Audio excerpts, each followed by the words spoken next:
Allahu Akbar, Allahu Akbar,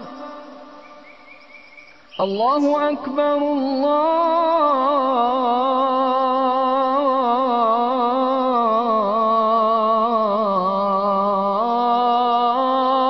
Akbar.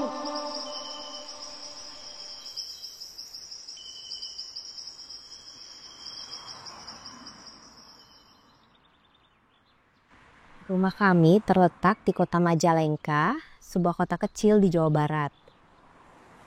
Dahulu di tanah ini berdiri rumah sederhana yang penuh kenangan. Rumah tempat kami dibesarkan, tempat kami mengenal arti keluarga, tempat kami belajar nilai-nilai kehidupan dari kedua orang tua kami. Saya Emma, saya anak paling bontot dari keluarga besar, ya Mamah Tin Cumantini dan Papa Supartanawa. Alhamdulillah orang tua kami mempunyai 7 orang bersaudara. Nomor 1 ini namanya Nung Tripatini. Nomor 2 Nandi. ini Dr. Nandi Supardiman almarhum. Nomor 3 ini Dodi saya sendiri. Nomor 4 ini Heti Sri Hartini. Nomor 5 ini Yeni Sri Dartini. Nomor 6 ini Yudi Muhammad Yusuf almarhum juga. Yang kelima Emma Sri Martini. 7. Nomor 7. Bungsu. Ya, paling bungsu ya. Dari kecil kita alhamdulillah dididik dengan suasana yang sangat agamis gitu ya. Dan alhamdulillah itu yang melekat gitu ya, karena ajaran pertama waktu kecil itulah yang membekali kita untuk pegangan awal ya, basic untuk penghidupan kita. Harapan orang tua kita untuk selalu berpesan. Waktu itu mama sempat menyampaikan, Neng, kalau ada rezeki muliakanlah rumah Kak Ruhut. Itu amanatnya.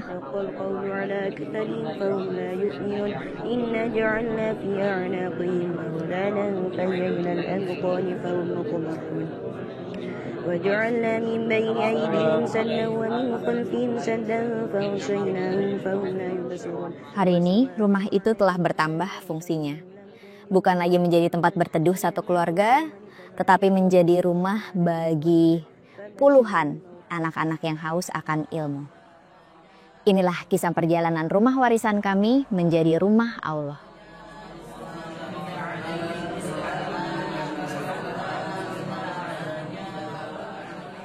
Saya nggak mungkin gitu.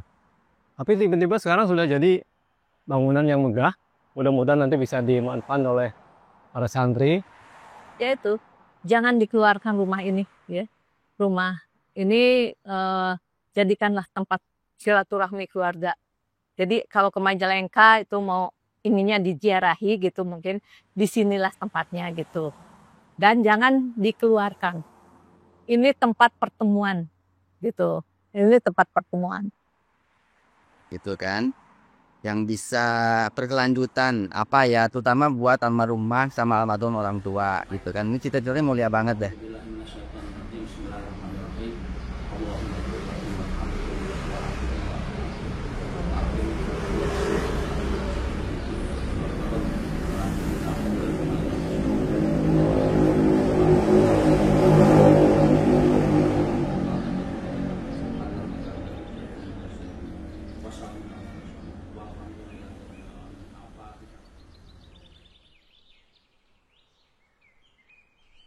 Satu, ingin membahagiakan orang tua. Yang kedua, ingin memanfaatkan aset peninggalan orang tua dengan semaksimal mungkin kebermanfaatannya dan pahalanya bisa mengalir terus ke orang tua dan kita anak-anaknya yang di dunia ini gitu ya. Pilihannya apakah masjid atau apakah pesantren. Nah waktu itu dari ustadz yang kita mintakan advice-nya, dua-duanya baik, sama baiknya. Mungkin akan lebih bagus kalau kita buat pesantren saja. Kenapa akhirnya memutuskan untuk dikelolakan dengan pesantren Sulaimaniyah ini? Karena pertama, pesantren Sulaimaniyah ini pengelolaannya itu sangat profesional. Kenapa dibilang profesional? Karena standar dari kurikulumnya, pengajarannya, standar fasilitasnya itu semua sudah mengikuti standarnya Sulaimaniyah. Jadi tidak boleh asal ada pengajaran gitu ya. Jadi begitu standar dari bagaimana para tahfiz itu harus diperlakukan, bagaimana makanannya itu harus semuanya halal gitu ya. Bagaimana dari mulai perlengkapan cara baca Al-Quran, meja, kursi, tata letak, mechanical, electrical, pengamanannya itu semua diperhatikan. Jadi kita melihat betapa pesantren Sulaimaniyah itu sangat memperhatikan dan memuliakan para tahfiznya. Ini yang membuat kita, wah ini kayaknya partner yang pas untuk kita bisa mewakafkan dengan insya Allah hasilnya mudah-mudahan kebermanfaatannya optimal gitu ya. Nama saya Khairul Wahyudi, biasa dipanggil Pak Yudi. Saya di sini melaksanakan pekerjaan pesantren ini, direktur utama pekerjaan ini. 30 tahun saya kerja jadi kontraktor, ini proyek paling beda sama yang dulu-dulu ya. Karena kita melaksanakannya mengikuti aturan dari Turki ya, dari Sulaimaniyah. Itu speknya tinggi bener Pak. Bangunan ini dibangun cuma 3 lantai, tapi secara struktur itu bisa dijadi 10 lantai sebetulnya. Jadi kalau strukturnya Masya Allah, jadi baru sekali saya juga ngerjain struktur yang sekuat ini. Spesifikasi besinya, ukurannya, kerapatannya, itu saya ngambil pengalaman juga dari sini. Alhamdulillah kita diskusi dengan pengawas dari Sulaimaniyah lancar, jadi kita ikutin apa yang mereka mau. Sampai sejauh ini dari Sulaimaniyah juga memberikan penilaian kepada kita cukup baik. Proses approval-nya itu kita memang dikasih gambar ya, dikasih gambar-gambar dari spesifikasi dari Sulaimaniyah, bangunannya, apanya. Ya setelah kita diskusi, saya pikir kita sanggup untuk melaksanakan ini. Dan di lapangan memang ada pengawas dari Sulaimaniyah yang ditaruh sehari-hari di sini. Jadi kalau ada masalah apa kita bertanya, kalau ada kekurangan dia kasih masukan kita. Kadang-kadang spesifikasi dari dia pun kadang-kadang di sini tidak bisa di lapangan, nggak bisa dijalanin nih. Kita harus cari solusi apa. Nah akhirnya cari-cari jalan tengah, mereka ikut juga usulan dari kita seperti ini Pak bagus. Oh iya gitu. Kita kerja itu diminta sama Bu Ema itu 1 tahun selesai pokoknya. Cuaca ini kan hujan, besar terus kan. Dan yang kedua, lokasi tanahnya di sini, ini bebatuan di dalamnya. Jadi 3 meter kita gali itu sudah ketemu batu segede-gede raksasa tuh. Jadi kesulitan kita waktu itu yang agak lama, pekerjaan fondasi. Fondasi itu yang agak sulit. Cuman setelah kita diskusi dengan pengawas Sulaimaniyah, akhirnya nggak semua yang diminta Sulaimaniyah bisa dilaksanakan di tanah ini. Awalnya kita concernnya di bangunan pesantren ya. Setelah itu memang Bu Ema minta kita memikirkan bangunan rumah utama yang lama ini gimana caranya dioles ya, di lips lah gitu ya, luarannya supaya tidak terlalu kelihatan dari pesantren secara vulgar, dari rumah juga ke pesantren tidak vulgar. Jadi makanya dibuat pagar yang agak bagus, terus nanti memang rencananya dikasih pohon-pohonan yang supaya pemutus lah gitu loh. Di dalamnya juga interiornya bagus Pak. Jadi kita kerjasama dengan Sulaimaniyah ini gimana interiornya segala itu. Kelihatannya setelah kita lihat hasilnya, ya alhamdulillah yang Bu Ema juga bersyukur gitu loh. Perkenalkan, nama saya Rodif Ahmad Romdon. Saya selaku ketua dari Pondok Pesantren Sulaimaniyah Majalengka. Pertama mungkin saya masuk Sulaimaniyah Pak ya di tahun 2009. Ketika itu saya baru lulus SMA ya di salah satu pesantren di Tasikmalaya. Kemudian ada seleksi untuk belajar ke Turki. Dan saya pun mencoba untuk ikut seleksi dan alhamdulillah lulus. Kemudian 2 tahun belajar di Jakarta sampai 2011. Kemudian lanjut ke Turki sampai 2014. Dan dari 2014 sampai sekarang alhamdulillah saya mengajar ya di Pondok Pesantren Sulaimaniyah ini Pak. Perkenalkan, nama saya Abi Dharma. Saya asal dari Aceh. Sekarang salah satu staf di Jawa Barat. Jadi divisi konsumsi Jawa Barat. Alhamdulillah, pertama kali saya mengenal Sulaimaniyah itu pada tahun 2014. Di mana pada kala itu asrama Sulaimaniyah tidak sebanyak sekarang. Jadi asramanya itu benar-benar masih terbatas. Dan di kala itu bukan hanya asrama terbatas, bukan hanya pondok pesantren terbatas, tapi juga santrinya terbatas. Arti wakaf kalau dalam literasi kitab-kitab fikih kan itu berarti mengembalikan harta yang diberikan oleh Allah SWT kepada Allah SWT gitu kan, dikembalikan kepada pemilik asalnya. Dalam hal ini wakaf merupakan bagian penting dalam perjuangan Islam. Secara etimologi atau bahasa, yaitu artinya wakafun, berhenti atau menghentikan. Tapi secara istilah atau secara syara', artinya memberhentikan kepemilikan tanpa mengurangi zat dan tidak diambil alih oleh pemilik yang lain, masih punya si wakif untuk kepentingan maslahat umat. Contohnya sekarang, salah satu donatur misalnya punya harta banyak, kemudian hatinya terketuk untuk menjadikan donatur hartanya tersebut untuk menjadi salah satu pendidikan, yang mana pendidikan ini untuk mencetak generasi Al-Quran, insan Qurani, insya Allah. Jadi adanya wakaf di agama Islam yaitu untuk membantu orang-orang yang mempunyai harta banyak tanpa mengurangi zat nilai harta tersebut untuk dibelanjakan di jalannya Allah Subhanahu wa Ta'ala. Tidak hanya dengan harta, tapi juga ada dengan jiwa ya, dari amwal dan anfus ya kalau istilah dalam Al-Qur'annya. Maka dari itu dengan adanya wakaf di sini menjadi satu fasilitas yang bisa dimanfaatkan oleh umat. Dalam hal ini mungkin para penelitian kami alhamdulillah dengan santri, dengan abi-abi yang ada, mereka bisa menggunakan wakaf tersebut untuk ya perjuangan Islam, ya untuk menuntut ilmu seperti itu. Kemudian dalam hal lain pun ya di sini abi-abi pun berwakaf Pak dengan dirinya.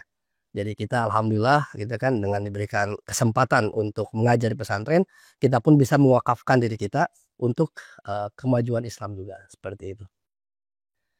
Untuk standar sendiri memang guru-guru kami ya dan pihak yayasan juga yang dari Indonesia itu mengambil contoh dari pesantren yang ada di Turki.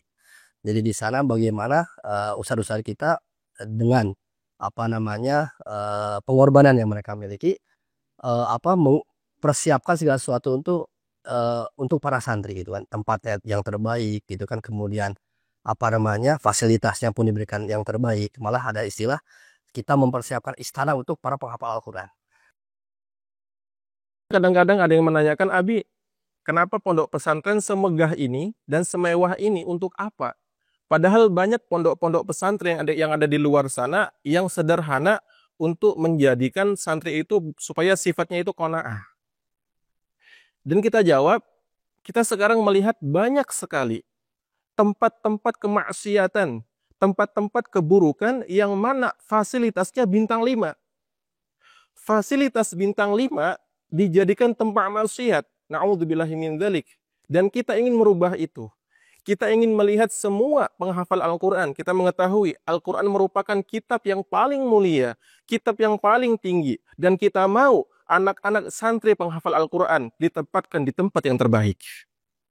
Bagaimana mereka bisa nyaman belajar, kemudian apa namanya mereka betah gitu kan, ya makanannya pun mungkin kita berikan yang terbaik, sehingga untuk menjaga mutu mungkin ya dari pesantren Sulaimaniyah ini kita apa namanya berusaha untuk menerapkan standar yang ada dengan sebaik mungkin. Untuk masalah makanan Pak, kita memang sangat mengedepankan kehalalan dan ketoyiban. Dan itu kan memang yang diperintahkan agama ya, halalan toyiban gitu kan dalam makanan. Makanya untuk memberikan makanan terbaik, kita siapkan juga tempat terbaik. Mulai dari dapurnya, dan sterilnya, kebersihannya, ruang makan yang nyaman juga. Kemudian koki-koki juga kita persiapkan. Dan standar makanan pun sudah jelas. Jadi tidak setiap asrama tidak bisa memberikan makanan sesuai dengan ini sendiri, tapi kita mendapatkan menu tersendiri dari pusat yang mana itu harus diterapkan diberikan kepada para santri. Gitu kan seperti itu. Dan untuk masalah daging juga kita potong sendiri misalkan, jadi tidak beli dari pasar gitu kan. Ada apa namanya kita punya rumah potong di daerah Jawa Tengah, setiap bulan dikirim daging tersebut untuk konsumsi para santri. Bismillahirrahmanirrahim. وإذ يرفع إبراهيم القواعد من البيت وإسماعيل ربنا تقبل منا إنك أنت السميع العليم. Assalamualaikum, nama saya Nizam Alif Kamuzafar Hamzah. Saya asal dari Tangerang. Saya kelas 8 SMP. Nama saya Muhammad Ridwan Muzaki, asli dari Bandung. Saya kelas 8. Alhamdulillah, selama saya di Sulaimania, saya sangat bahagia dan sangat senang. Pengalaman saya selama belajar di Sulaimania itu sangat menyenangkan, dikarenakan para guru dan staf yang sangat ramah dan juga profesional, tempatnya yang mendukung, dan juga fasilitasnya yang sangat baik. Saya ingin jadi penghafal Al-Quran, ingin jadi hafizul Quran, agar bisa menyelamatkan keluarga-keluarga saya, agar bisa di surga bersama. Kita mengetahui memang kultur atau kebudayaan Turki dan Indonesia itu berbeda. Tapi seiring berjalannya waktu, seiring bertambahnya waktu, alhamdulillah, pelan-pelan, waktu demi waktu, hari demi hari, semua itu mudah diterima oleh masyarakat Indonesia melalui perantara dakwah-dakwah daripada ustadz ke ustadz lainnya, daripada wali santri ke wali santri lainnya, sehingga asrama Sulaimaniyah dapat berkembang kurang lebih 25 tahun ini, sudah hampir 100 cabang di seluruh Indonesia.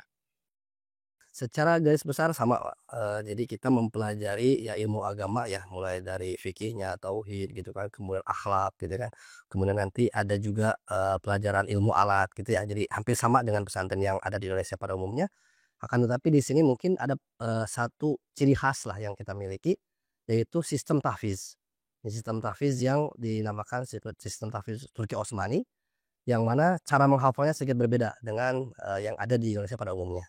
Dan para santri dengan sistem ini bisa dengan cepat menghafal Al-Quran.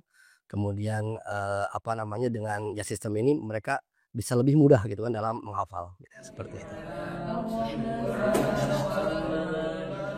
Rumah warisan keluarga kami sekarang sudah menjadi milik Allah.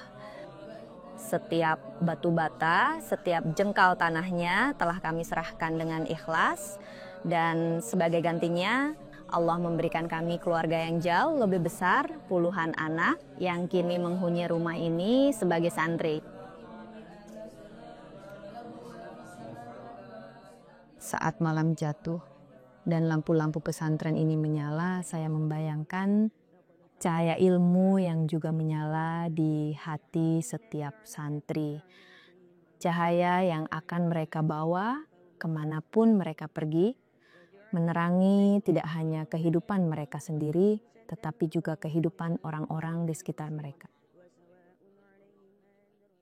Kepada ayah bunda sekalian, bapak ibu dimanapun berada, mari sama-sama apabila ada kelebihan harta di antara kita, jangan sampai harta tersebut menjadi belenggu kelak di akhirat nanti. Karena pada hakikatnya, apapun milik kita di dunia ini, mobil, rumah, harta, uang, jabatan, ketika kelak kita telah meninggal dunia, semua hanya tinggal angan-angan dan kenangan. Tapi apabila harta kita, umur kita, jiwa kita, kita perjuangkan untuk agama Allah, maka insya Allah semuanya akan menjadi tabungan jariah kita kelak di yaumil qiyamah. Jadi mari sama-sama tebarkan kebaikan, semangat berjuang untuk agama Allah, serta tegakkan diri kita dalam istiqamah kebaikan menuju jalannya Allah Subhanahu wa taala. Amin. Amin ya Allah ya rabbal alamin. Pesantren Sulaimaniyah merupakan lembaga yang sangat terbuka, tidak dimiliki oleh satu dua orang personal, tapi merupakan milik dari kaum muslimin. Jadi di sini mungkin kami pun mengajak kepada seluruh kaum muslimin yang ada di Indonesia untuk juga ikut berjuang, ya ikut memberikan wakafnya atau mungkin infaknya. Karena insya Allah perjuangan ini merupakan perjuangan bersama yang insya Allah akan kita pikul secara bersama-sama insya Allah. Dan satu doa mereka membumbung ke langit, saya tahu di sana tersisip doa untuk kami, untuk ayah dan ibu kami. Itulah arti sebenarnya dari sedekah jariah. Pahala yang tak pernah putus, cinta yang terus mengalir, bahkan setelah kita tiada. في سبيل الله كمثل حبة أنبتت 7 سنابل في كل سنبلة 100 حبة والله يضاعف لمن يشاء والله واسع عليم. صدق الله العظيم.